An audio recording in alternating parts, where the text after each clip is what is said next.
है, फला कव्वाल आ रहा है। नौजवान कहता मजा नहीं आएगा जब तक मुकाबले में जवाब देने वाली ना हो। फिर कौम के कुछ बेगैरत लोग आगे पैसों की गड्डी लेके बैठ जाते हैं, जिधर का पल्ला भारी होता है उधर का जवान गड्डी लेके खड़ा होता है, और फिर लोग बात करने लगते हैं, आज देखा ठेकेदार के बेटे पे कितना पैसा है, आज पता चला फला पे कितना पैसा है। आग लगे ऐसी दौलत को जो इस्लाम को बर्बाद करने पे तुले है, जो इस्लाम को बदनाम करने पे तुले है। मेरा ऐलान किए पैसे वालों से, खुदा ने आपको दौलत से नवाजा है तो अय्याशियों के अड्डों पे न लौटाइए, तमाशों में न लगाइए। खुदा ने आपको दौलत से नवाजा है तो जा पूरी बस्ती में जाके तलाश कर, तेरी बस्ती में कोई बेवा भी रहती होगी, कोई यतीम बच्ची भी होगी। आज तक जिसके दरवाजे पे कोई रिश्ता लेकर के इसलिए नहीं आया कि उसके देने के लिए उसकी माँ के पास कुछ नहीं है। खुदा के वास्ते इस दौलत को उठाओ और गरीबों की झोली में डाल दो। खुदा की कसम, अगर तेरी इस दौलत की वजह से किसी गरीब का घर आबाद होगा, अल्लाह उसके सदके में तेरी कब्र को जन्नत का गहवारा बना देगा। नारे तकबीर, नारे रिसालत, मसलके आला हजरत मुफ्ती हम्माद साहिब किबला, नारे तकबीर। दिल के फपोले चल उठे सीने के दाग से, इस घर को आग लग गई घर के चराग से। नियत अच्छी करें हम, और इतनी अच्छी नियत कर ले कि बस अगर कभी नियत भी बगड़े, ख्याल आए उम्मती किसके हैं, बस इतना सोच लिया करो उम्मती किसके। क़यामत का दिन होगा, नफसी नफसी का आलम होगा, अमल तोड़े जा रहे होंगे। जो जहन्नम के लायक होंगे हुक्म होगा ले चलो जहन्नम में। जब जहन्नमियों को फरिश्ते खींच के ले जा रहे होंगे ना, तो कुछ फरिश्ते देख के रोने लगेंगे। तो वो जहन्नमी कहेगा जहन्नम में मैं जा रहा हूँ, तुम्हें दुख किस बात का है, मैं जा रहा हूँ। फरिश्ते कहेंगे तेरे जहन्नम में जाने न जाने से हम पे फर्क नहीं पड़ता, रोना इस बात पे आ रहा है किसकी उम्मत में पैदा हो के जहन्नम में जा रहा है। ये ख्याल रहना चाहिए उम्मती किसकी। और ये जरूरी नहीं है कि शरीयत सिर्फ उलमा पे लागू होती हो, सिर्फ हुफ़ाज़ और कुर्रा पे लाजिम हो। शरीयत हर उस शख्स पे लाजिम आती है कि जिसने मोहम्मद अरबी का कलमा पढ़ा है। बेशक बेशक। मैं ज्यादातर नौजवानों से गुजारिश करूंगा, खुदारा अगर दुनिया और आखिरत की कामयाबी चाहते हो तो नीयतें अच्छी कर लें, नीयतें अच्छी कर लें। नीयतें अच्छी होती है तो फिर खुदा की रहमतें साथ दिया करती है, खुदा की रहमतें साथ दिया करती है। और याद रखिएगा, अगर आज किसी से कहें भाई झूठ ना बोला करो, कहता मौलाना मुंह बंद रखो, झूठ ना बोले दुकान नहीं चलती है, बिजनेस ठप हो जाएगा, बच्चे भूखे मर जाएंगे। मैं सीधी बात कहता हूँ, रज़ाक दुकान नहीं है, रज़ाक अल्लाह है। रिज़्क कौन देता है? अल्लाह बोले अल्लाह देता, अल्लाह देता, अल्लाह देता। आज मोबाइल नीचे करके भाई डायरेक्ट सुन लो ना। आज जिसके पास मोबाइल है सारे निकाल के बैठ गए, मोबाइलों पे तो सुनते ही रहते हो, आज फेस टू फेस सुने। रिज़्क कौन देता है? अल्लाह देता। सारे बोले कौन? अल्लाह देता। रिज़्क कौन देता है? अल्लाह देता। राज़िक कौन है? अल्लाह है। जिंदगी का मालिक कौन? अल्लाह है। मौत का मालिक कौन? अल्लाह है। रिज़्क का मालिक कौन? अल्लाह है। कौन फाके रखेगा, कौन पेट भर के खाएगा, ये फैसले करने वाला कौन? अल्लाह है। सारे बोले कौन? अल्लाह है। जब रज़ाक अल्लाह है तो फिर अल्लाह की बारगाह में लो लगानी चाहिए। बेशक बेशक। झूठ पे उम्मीद क्यों,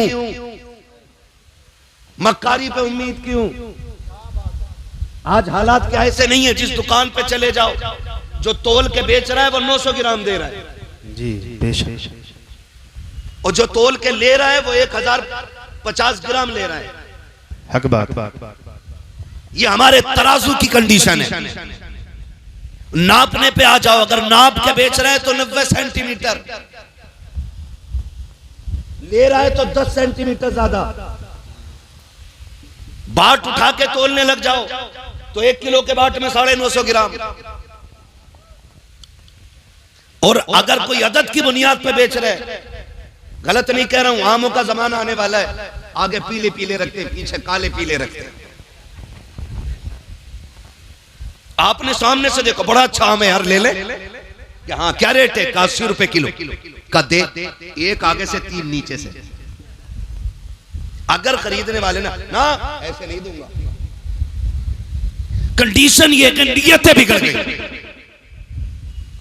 मुझे एक बात बताओ, मैं फिर खुल के ये बात कहना चाहता हूं, आज 1 बीघे में क्या क्विंटल अनाज हो रहा है? बोले 3 क्विंटल 4 क्विंटल तक गेहूं लोग ले रहे हैं। ये कंडीशन है आज। चावल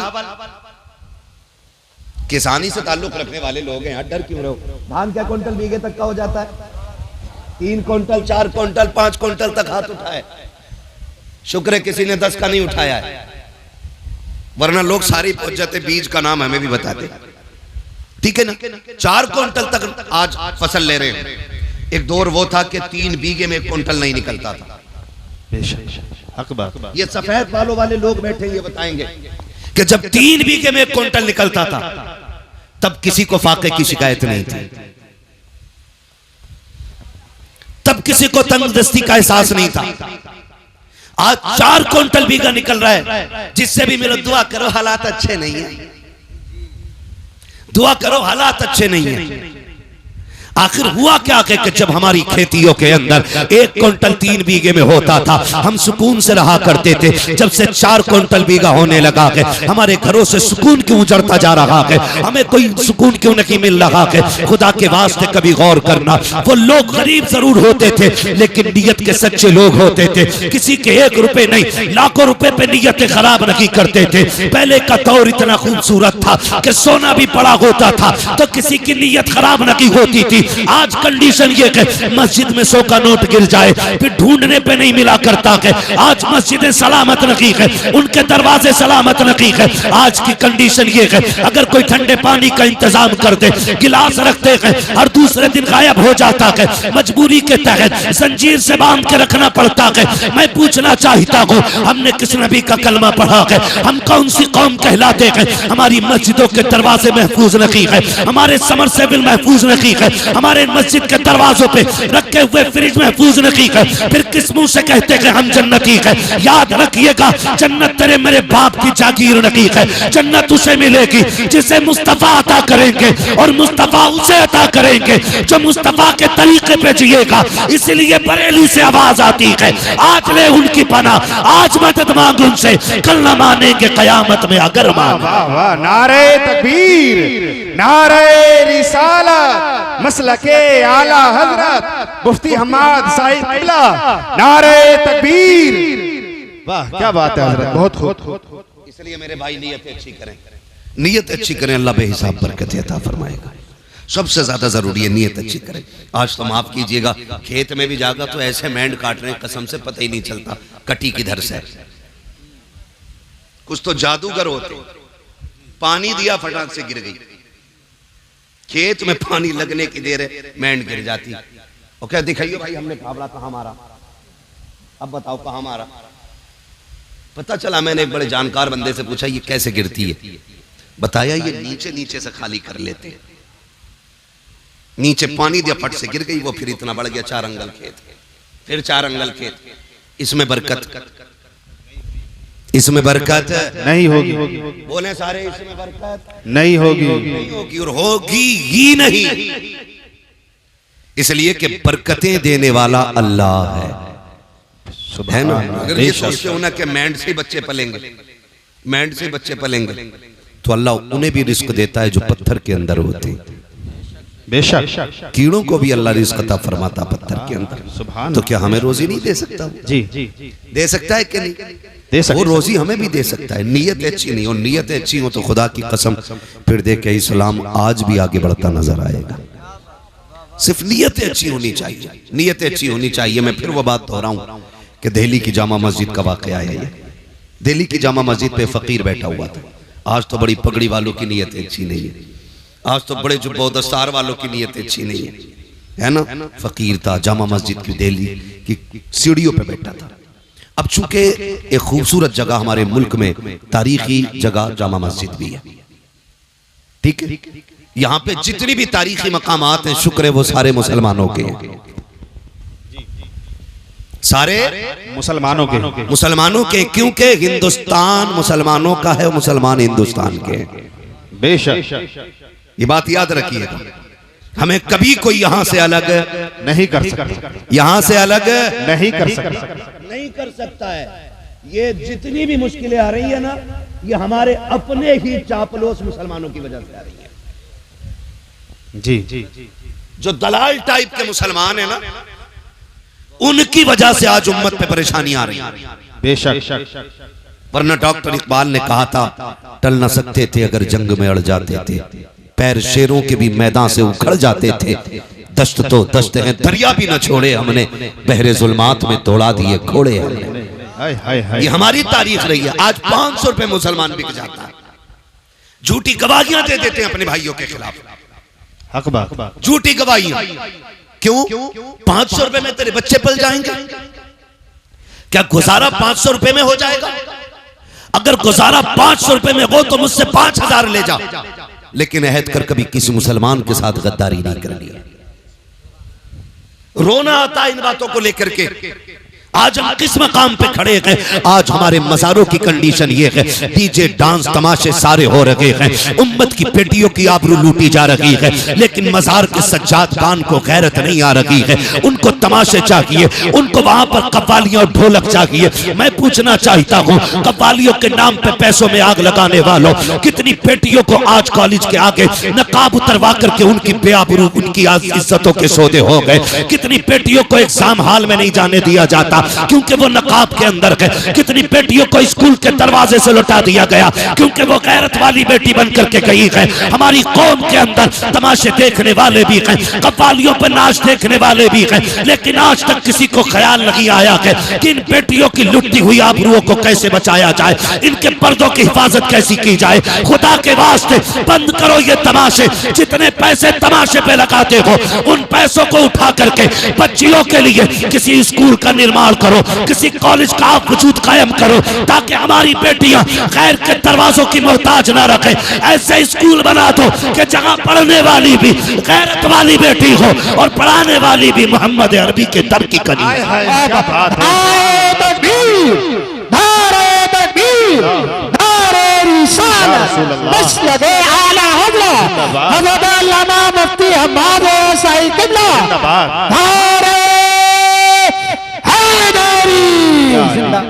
बुरा लगता है ना कोई मौलवी कहता है तो कहते हैं जो छोड़ो, ये मौलवियों की बातें ऐसी होती है। नहीं, मौलवी कभी अपनी तरफ से कुछ नहीं कहता है, जबान इसकी होती है, फैसले मुस्तफा के होते हैं।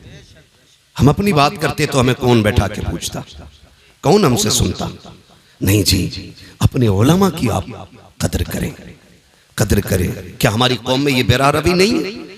अल्लाह से ये साहब की उम्र में बेपनाह बरकत अता करे कि ये यहाँ उर्स के मौके पे जलसे करा रहे हैं। जितने लोग बैठे कम से कम इन तक दीन पहुंच तो रहा है ना, दीन पहुंच तो रहा है इन तक हुजूर का। कोई बात तो शायद किसी के सीने में असर करेगी। ओ भाई, हम नहीं चाहते आज के बाद किसी बेटी की फिर से आबरू लूटी जाए, फिर से किसी बेटी का नकाब उतरवाया जाए, फिर से किसी बेटी के दुपट्टे खुलवाए जाएं सर से। क्यों? क्योंकि हमारे अपने स्कूल नहीं है, हमारे अपने इदारे नहीं है, हमारी बेटियां गैर महफूज हैं। कभी ट्यूशन के नाम पे मारी गई, कभी तालीम की बुनियाद पर उनका इस्तेमाल किया गया। कब बदलेंगे हम? उर्स हम हल्के कर लेंगे, लेकिन अब बेटियों की इज्जत के साथ खिलवाड़ नहीं होने देंगे। ये हम सब अहद करें और याद रखिएगा, ये काम किसी एक बंदे का नहीं, हर बंदे का काम है। और ये हर बंदा कैसे करेगा? क्योंकि एक और भी भूख है हमारे अंदर कि साहब मैं बड़ा बन जाऊं, अध्यक्ष मैं रहूं, खजांची मैं रहूं, सेक्रेटरी मैं रहूं। कुछ नहीं, हम कुछ नहीं, हम सारे हुजूर के दीन के नौकर बने। यहां हमें कोई सिला नहीं चाहिए। और ये जुर्रतें, ये अखलाक हुजूर के सहाबा में था, हुजूर के सहाबा में था। कैसा अखलाक था आप जानते हैं? कैसा अखलाक था? जब हज़रत उमर फारूक आजम ने बैतुल मुक़द्दस फतेह किया तो आप गुलाम के साथ जा रहे हैं और आपने पारी मुकर्रर की हुई है कि इतनी देर तू बैठेगा और फिर इतनी देर मैं बैठूंगा। सफर करते करते करते करते जब करीब आ गए ना तो गुलाम ने कहा हुजूर अब दुश्मनों के करीब हैं हम लोग, बारी मेरी है लेकिन आप बैठ जाएं ताकि लोगों को पता चले कि इस्लाम का बादशाह आ रहा है, इस्लाम का खलीफा आ रहा है। हजरत उमर ने कहा चुप हो जा।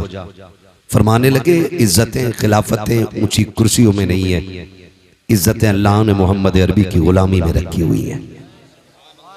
तो हम ये क्यों कहते हैं यार कि भाई मैं सेक्रेटरी बनूं, मैं सदर बनूं, तब हम कौम के लिए कोई कॉलेज कोई स्कूल बनाएंगे?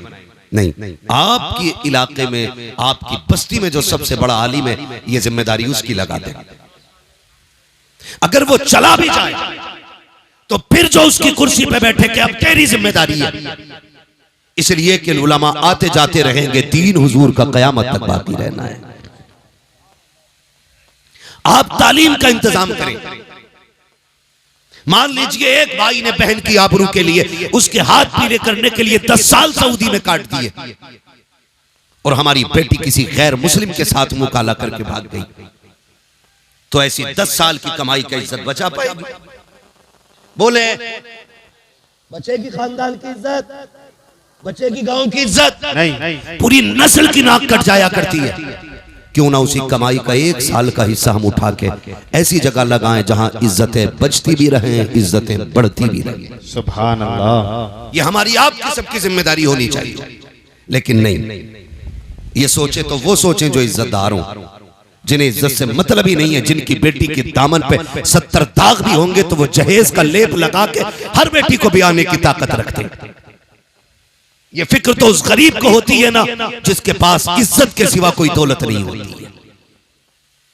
ये तो वो सोचेगा जिसके दामन में सिर्फ इज्जत ही इज्जत है। बेटी को देने के लिए मर्सिडीज फॉर्च्यूनर नहीं है, बेटी को देने के लिए 4 व्हीलर नहीं है। वो सोचता कि सिर्फ मेरे पास इज्जत रह गई है ताकि ये इज्जत बची रह जाए। खुदा के वास्ते अमीरों से भी गुजारिश है, कमजोरों से भी गुजारिश है, ताकतवर लोगों से भी गुजारिश है, पूरी कौम की इज्जत का सरमाया आज हमारी निगाहों के सामने है। अगर अब भी हमने अपनी कौम को नहीं संवारा, इसकी सही से तामीर नहीं की, तो आने वाले 10 सालों में जो कौम का हाल होने वाला है, उस हाल पर रोने के सिवा हमारे पास कुछ रह नहीं जाएगा। और खुदा के वास्ते ऐसे तामीरी अड्डे बना दो, ऐसी तामीरी इदारे बना दो कि हमारी बेटियों को गैर का मुंह देखना ना पड़े। अरे बेटियों की बात तो छोड़ो, अगर बेटों को भी तालीम देनी होती है, हम गैर के आगे गधे बन के खड़े होते हैं, 10-5 लाख डोनेशन देते हैं, तब जाके हमारे बच्चों को एक अच्छी यूनिवर्सिटी में एडमिशन मिलता है। उसके बाद भी सीट के लिए हाथ बांधे खड़े रहते हैं। कब तक गुलामी करते रहोगे?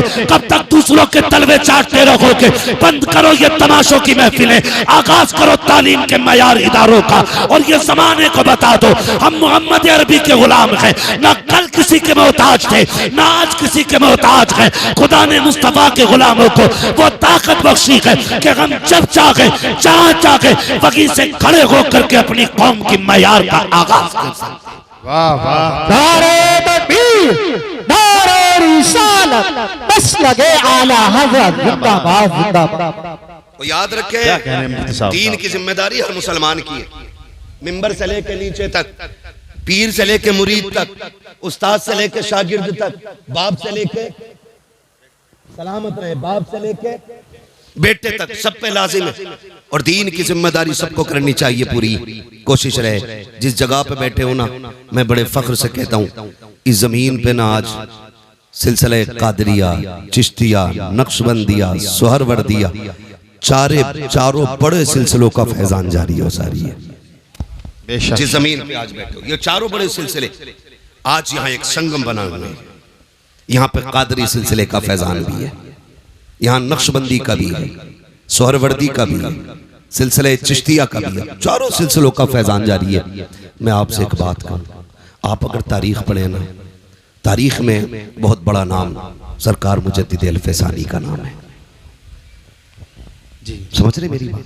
जी। मुझे बात याद आ गई तो कह रहा हूँ, दीन की जिम्मेदारी हर बंदे की है। कौन? मुजद्दिद अल-फैसानी।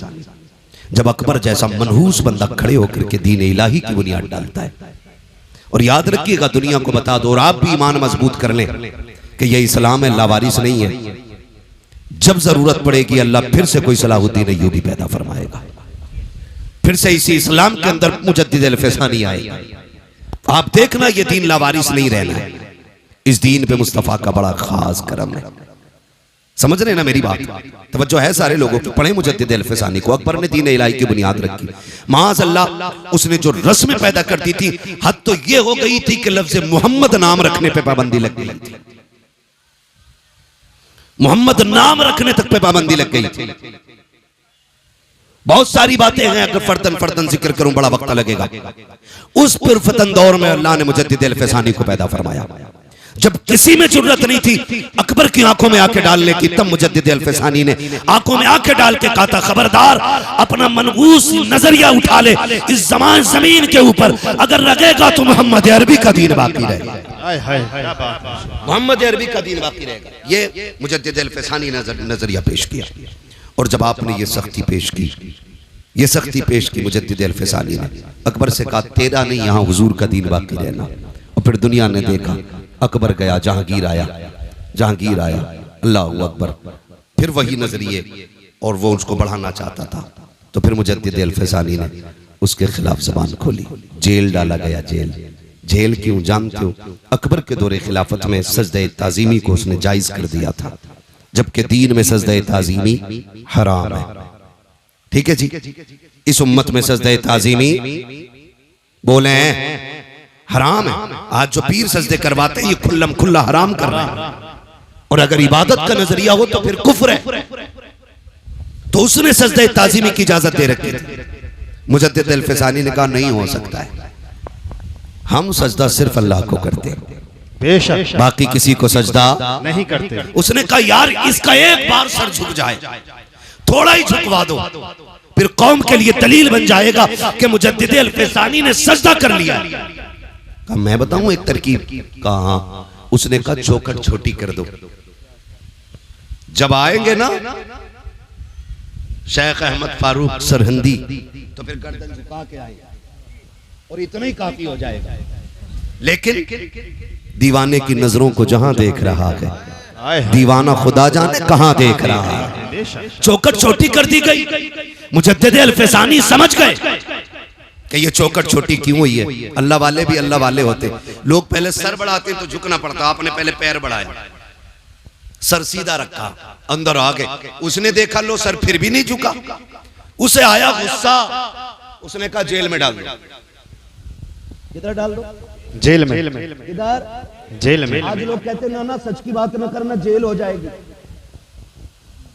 क्या करेंगे? पकड़े जाएंगे। मुजद्दिद अल-फसानी ने कहा मंजूर है, जेल में डाला गया, लेकिन अल्लाह वाला जहां बैठ जाता है, वो कहा था ना किसी ने, अली वाले जहां बैठे वही जन्नत सजा बैठे। जेल के अंदर गए, जाकर के आपने वहां दीन की तबलीग शुरू की है। तो कैदियों से लेकर के सिपाहियों तक, सिपाहियों से लेकर जेलर तक सारे आपके मुरीदी के हल्के में आ जाते हैं, सारे आपके पीछे दस्तबस्ता खड़े हो जाते हैं। आपकी ये शान शौकत देखी है। एक दिन जहांगीर की बेटी के ख्वाब में मुस्तफा जाने रहमत तशरीफ ले आते हैं। जब उसने ख्वाब में देखा सरकार आए हुए हैं, लेकिन आका करीम नाराज है। जहांगीर की बेटी ने कहा था सरकार नाराज क्यों है? कहा राजी कैसे हो जाऊं, मेरा बेटा तुम्हारी जेल के अंदर कैद है और मुझसे रजामंदी की उम्मीद रखते हो।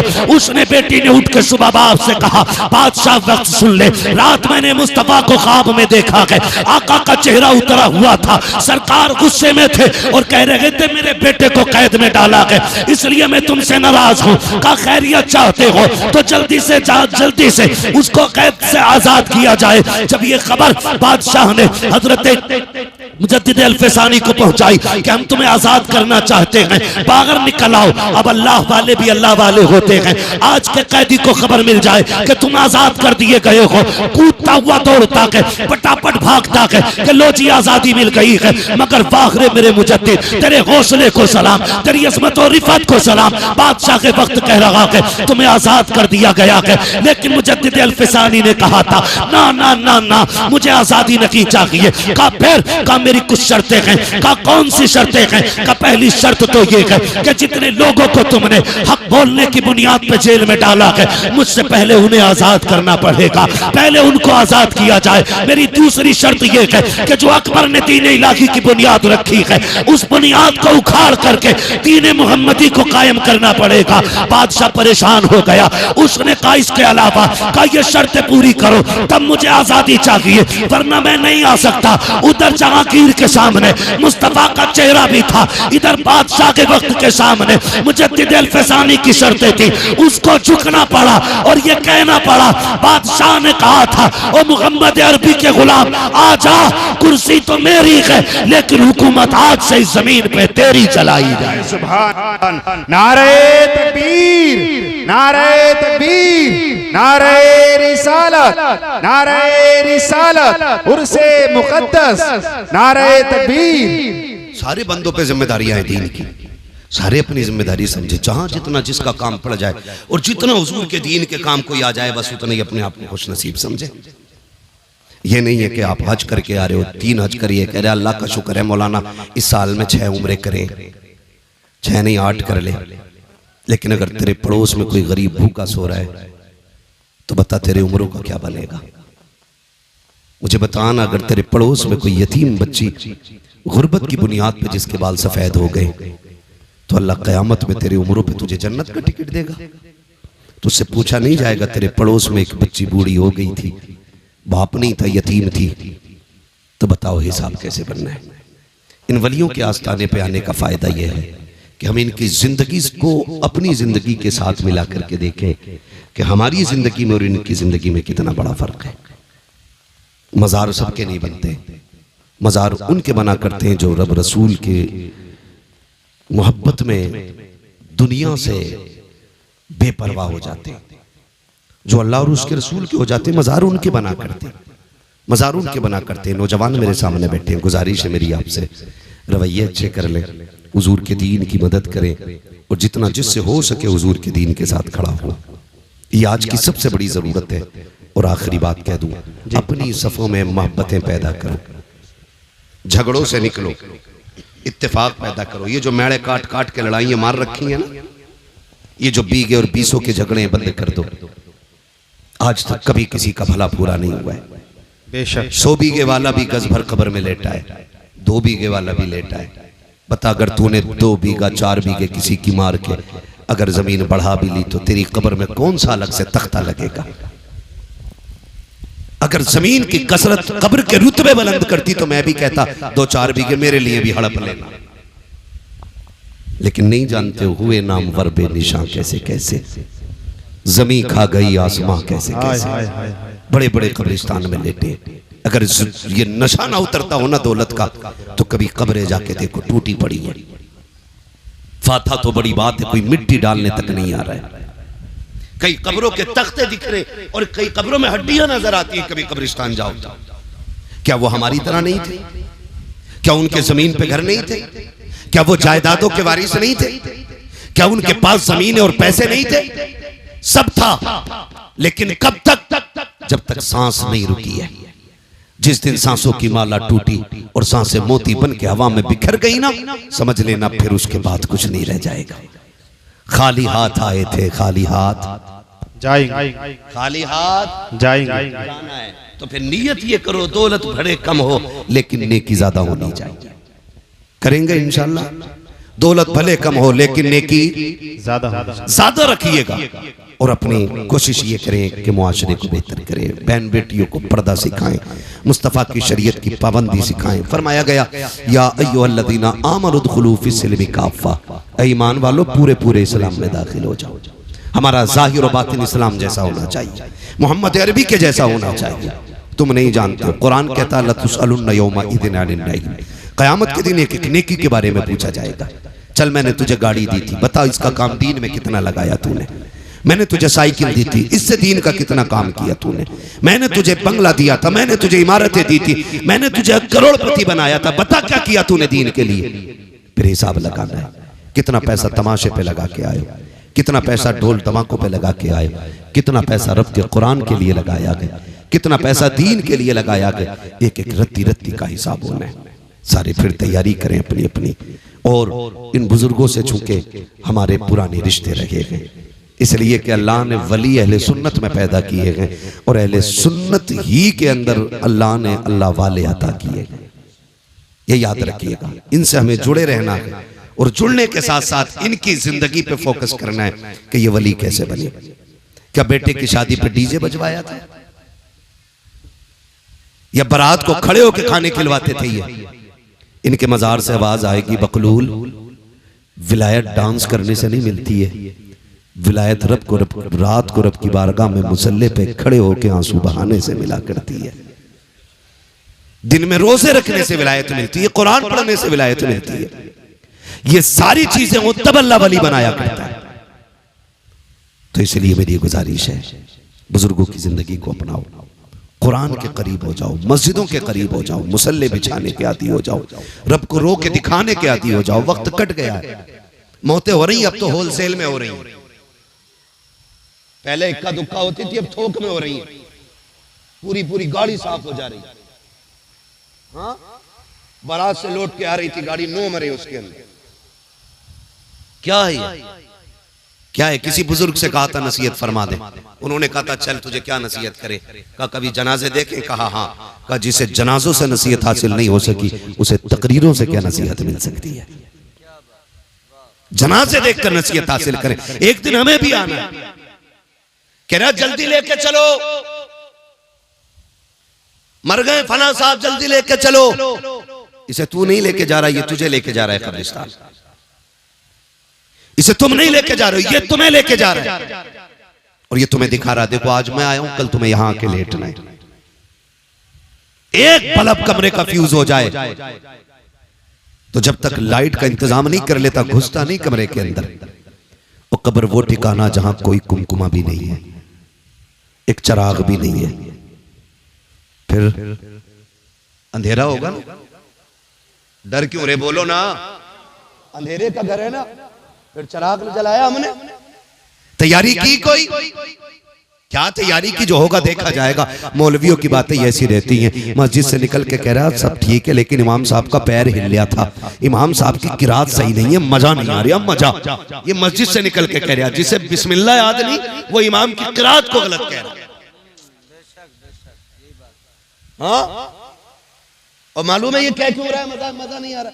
इसके बेटे की फाता में इमाम साहब लेट हो गए, इसलिए झगड़ा निकाल के कह रहा है नहीं नहीं इमाम साहब की किरात अच्छी नहीं है। अगर इससे पकड़ के पूछ लो ना दुआए कुनूत सुना, तो कह रहा पता नहीं जी दुआए कुनूत होती क्या है। अगर इससे पूछो ना उम्मत किसकी है, तो कह रहा भूरों के मोहल्ले में रह रहा हूं, इसे उम्मत तक की तमीज नहीं है। उलमा पे उंगलियां उठाने वालों, हाथ जोड़ के तुमसे कहता हूं खुदारा अपने उलमा का एहतराम करना, अपने इम्मा के खिलाफ मत जाना। जो कौम अपने रहनुमा के खिलाफ जाया करती है उसकी दुनिया भी बर्बाद कर दी जाती है, आखिरत भी बर्बाद कर दी जाती है। कह रहा तैयारी पूरी है, जो होगा देखा जाएगा। कब्र के सवाल जानते हो कितने सवाल होने कब्र में? कितने? इनकी उंगली देख के ना बताओ, हो सकता है मैं इनके इशारे से इत्तेफाक ना रखता हूं। कितने सवालों ने? 3 होने। तैयारी तो फिर पक्की हो गई होगी। हाँ बहुत अच्छे। कह रहा मौलाना हम यहाँ उर्दू बोलते हैं, कब्र में अरबी कैसे बोलेंगे? मैंने कहा यहीं सीख ले मेरे भाई, अल्लाह की तौफीक से। अल्लाह जब आसानी फरमाएगा तो सब समझने लग जाएंगे, सब समझने। मगर बहरहाल तैयारी भी करनी है, तैयारी भी करनी है। इंतकाल होते हैं, मैयत होती है तो लड़का खड़े होकर कह रहा है हमारे अब्बा पे किसी का कर्जा हो तो माफ कर दियो। और लड़के को भी बता 3 बीघे हमारे अब्बा नीरी बेईमानी की जोत रहे। हाँ भगवत बताओ था लड़के को अब्बा बेईमानी की जोत रहे। और कह के गए थे इसके कागज दबा के रखना। और रस्मन कह रहा अब्बा ने किसी का लिया हो तो दे दियो, माफ कर दियो। पहले कह भाई मेरे अब्बा पे 3 बीघे बेईमानी की थी, वो ले लो नहीं चल के। उससे कहते हैं तो कह रहा वो तो अब्बा ने तो बेईमानी करी थी, मैंने कौन करी? हिसाब अब्बा देंगे, मैं क्यों दूं? ये कंडीशन हमारे बाप से मोहब्बत की है हमारी। कब्र पे खड़े हो कह रहा किसी का हक मारा हो तो माफ कर देना। तुम्हें पता है आज तुम्हारी माफी से कुछ नहीं होने वाला है।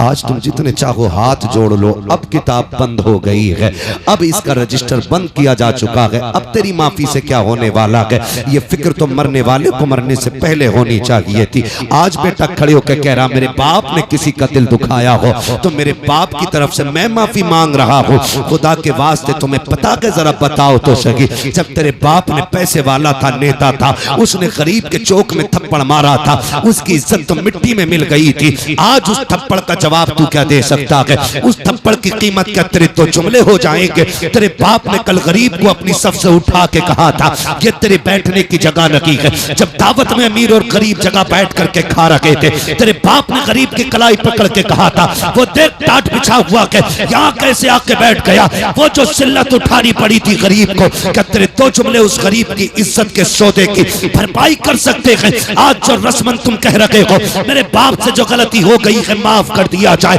अब कुछ नहीं होने वाला ताला के मशीयत का नकीब आवाज दे के कह रहा है, नादान खैरत कर, खैरत कर, आज तेरी तौबा से कुछ नहीं होगा। इसको जीते जी गरीब से माफी मांगनी थी, इसको जीते जी गरीब को राजी करना था, जिस कमजोर को इसने सताया था उससे माफी मांगनी थी। अब माफी के दरवाजे बंद हैं, अब आ रहा है कब्र में, अब एक एक लम्हे का हिसाब लिया जाएगा, एक एक थप्पड़ का बदला लिया जाएगा। इसके सितम से जो गरीब रोया था, एक एक आंसू का बदला लिया जाएगा। मालिक बता तो सकी कब इसको जन्नत दी जाएगी? तब मशीयत का नकीब कहेगा इसको ताकत पे भरोसा था, लेकिन गरीब को खुदा पे भरोसा था। गरीब आज के दिन सब्र कर रहा था कि कभी मैं भी कब्र जाऊंगा, अपने रब से इसकी शिकायत करूंगा। अब मैं गरीब के करीब हो गया हूँ, गरीब मेरे करीब हो गया कि अब तेरी माफी से नहीं बल्कि उस वक्त तक इसे जन्नत नहीं दूंगा जब तक एक एक आंसू का बदला नहीं दिला दूंगा। इसलिए खुदा के वास्ते कब्र पे खड़े होकर के माफी से कुछ नहीं होने वाला है। अगर भलाई चाहते हो जीते जी माफी मांग लो, ताकि अल्लाह तुम्हारी कब्र को जन्नत की क्यारी बना दे। नारे तकबीर, नारे रिसालत, नारे वसीयत और से मुकद्दस हज़रत अल्लामा मुफ्ती हमाद साहिब मुरादाबादी जिंदाबाद। वजह है, सारे लोग करेंगे इंशाल्लाह जीते जी। एक बात में, बहनें भी बैठी हुई हैं, थोड़ी सी सुन लें। मैयत का वक्त आता ना, मरने के बाद मरवे के कपड़े खसोट लेती हैं, हाय जी माफ कर जाओ। मरने के बाद उसके कपड़े फाड़ रही हैं, जो गलती हो गई माफ कर दो मेरी बहन मेरी बेटी, अब तो वो मर चुका है, अब जितना चीखना चाहे चीख ले, कुछ नहीं होने वाला है। काश ये माफी तूने उसकी जिंदगी में मांग ली होती। शोहर से मरने के बाद माफी औरतें पकड़ के लाती हैं, पैर चूम ले। जिसने जिंदगी में कभी शोहर के हाथ नहीं चूमे, मरने के बाद पैर चूम रही, दम निकलने के बाद कह रही है माफ कर दिया जाए। मेरी बहन बेटी सुन, तू कितनी शर्फ वाली है तू जाने या खुदा जाने, लेकिन कायनात में एक बहुत बड़ी शर्फ वाली जात को सैयदा कायनात खातून जन्नत फातिमा ज़हरा कहा जाता है। मेरी बेटियों, अपनी जिंदगी को जरा देखें और खातून जन्नत की जिंदगी को देखें। खातून जन्नत की वो जात है जिसने शोहर से पूरी जिंदगी कभी ऐसा सवाल नहीं किया जिसको लेकर के शोहर परेशान हो जाता। बेशक जब सैयदा कायनात के विसाल का वक्त आया ना, तो कहती है अली दो बातें सुन ले। हजरत अली ने कहा था क्या बात है? झोली फैला के कहा था अली आज फातिमा कुछ मांगना चाहती है। तब मौलाए कायनात ने कहा था खातून आज तक कुछ मांगा नहीं, मांग। झोली फैला के कहती हैं अली कोई गलती हो गई हो तो माफ कर दिया जाए। ये जुमले खातून के थे, जौजा के थे हजरत अली के, और आंसू हजरत अली के निकल आए। आप कहते हैं कैसी बात कर रही हो, जितने साल मेरे साथ गुजारे कभी शिकवा जबान पे नहीं आया, आज तक कोई दुख नहीं पहुंचा मुझे, किस चीज की माफी मांग रही हो? तो खातून जन्नत ने कहा अली हो सकता है कभी तुमने मुझे खाना बनाने का हुक्म दिया हो, मुझे बनाने में देर हो गई हो, कभी तुमने कपड़े उतार के धुलने को कहा और मुझे धुलने में देर हो गई हो। अली हो सकता है कोई काम का तुमने हुक्म दिया हो और मुझे करने में देर हो गई है, इसलिए अली आज मैं उसकी माफी चाहती हूँ। हजरत अली रो देते, कहते फातिमा तू माफी ना मांग, आज अली को माफ कर जा। कहा फातिमा आप मेरे शौहर है, मेरे सरताज है, मुझे शर्मिंदा ना करें। कहा क्यों? मुझे डर लग रहा है कहीं ऐसा ना हो मुस्तफा खड़े हो और खदीजतुल कुबरा भी हो और फातिमा तुम भी हो, कहीं ऐसा ना हो हुजूर मुझसे पकड़ के कहे मेरी बेटी फातिमा पूरी जिंदगी तेरे घर पेट भर के खाना ना खा सकी। अगर ये बात हुजूर ने कहती तो मैं क्या जवाब दूंगा? फातिमा तू बता, तू भी मुझसे राजी है कि नहीं? मैं अपनी बहनों बेटियों से कहना चाहूंगा, बहनों बेटियों जिंदगी 4 दिन की है, जवानी 30 साल की है, ये रंग बिरंगी जिंदगी के 30 साल है, इनको गुजरने में वक्त नहीं लगता है। इंतजाम अंजाम आखिर मौत है, ठिकाना आखिर कब्र है। मेरी बेटी ये 30 साल संभल के गुजार ले, सिर्फ 30 साल संभल के गुजार ले, और फिर शोहर के साथ साबिरा और शाकिरा होके कब्र में आ। तेरी कब्र पे अजान ना भी पड़ी जाएगी, अगर तू साबिरा बन के कब्र तक आएगी तो रोशनी का इंतजाम करके जन्नतुल बकी से खातून जन्नत फातिमा ज़हरा आ जाएगी। ये हर बेटी से मेरी गुजारिश है कि अपने शोहर का एहतराम करे। हर भाई से मेरी गुजारिश है जीते जी अपने भाइयों से माफी मांग लें, वरना ऐसा ना हो कि मौत आ जाए और हमें माफी मांगने का वक्त ना मिल सके। मैं अक्सर एक बात कहता हूँ, उजाले अपनी यादों के हमारे साथ रहने दो। न जाने किस गली में जिंदगी की शाम हो जाए। अल्लाह हमें हुजूर की जिंदगी के वो रोशनी अता करे कि जिस रोशनी में हम अपनी जिंदगी को हुजूर की जिंदगी की रोशनी के मुताबिक गुजारने की कोशिश करेंगे इंशाअल्लाह। माफ करेंगे एक दूसरे को इंशाअल्लाह, इंशाअल्लाह अच्छी रखेंगे इंशाअल्लाह। इंशाअल्लाह। अगर रिस्क में तंगी आएगी, ब्याज लोगे नहीं, रिश्वत लोगे नहीं, हराम लोगे नहीं, अगर तंगी आ जाए मुसल्ला लेंगे, मस्जिद की तरफ जाएंगे इंशाअल्लाह। इंशाअल्लाह। और जब दुनिया सोती होगी मुसल्ले बिछाएंगे और झोली फैला के कहेंगे या करीम या रज़ाक, तेरी चौखट पे आ गए भर दे झोली। खुदा की कसम एक बार मांगोगे अल्लाह 7 पुश्तों के रिस्क का इंतजाम। सुभान अल्लाह, बेशक। फरमाया गया या अय्युहल्लज़ीना आमनु दुखुलू फिस्सिल्मि काफ़ा, ईमान वालों पूरे पूरे इस्लाम में दाखिल हो जाओ। अल्लाह हमारी नस्लों को मसलक आला हज़रत की रोशनी में जिंदगी गुजारने की तौफीक अता फरमाए और हमें हमारे बुजुर्गों के फयूज़ व बरक़ात से मालामाल फरमाए। हम अपने मज़ारों पर इसी तरह उर्स करें कि महफिलें इनकी हों, तज़किरे मदीने वाले मुस्तफ़ा के होने चाहिए।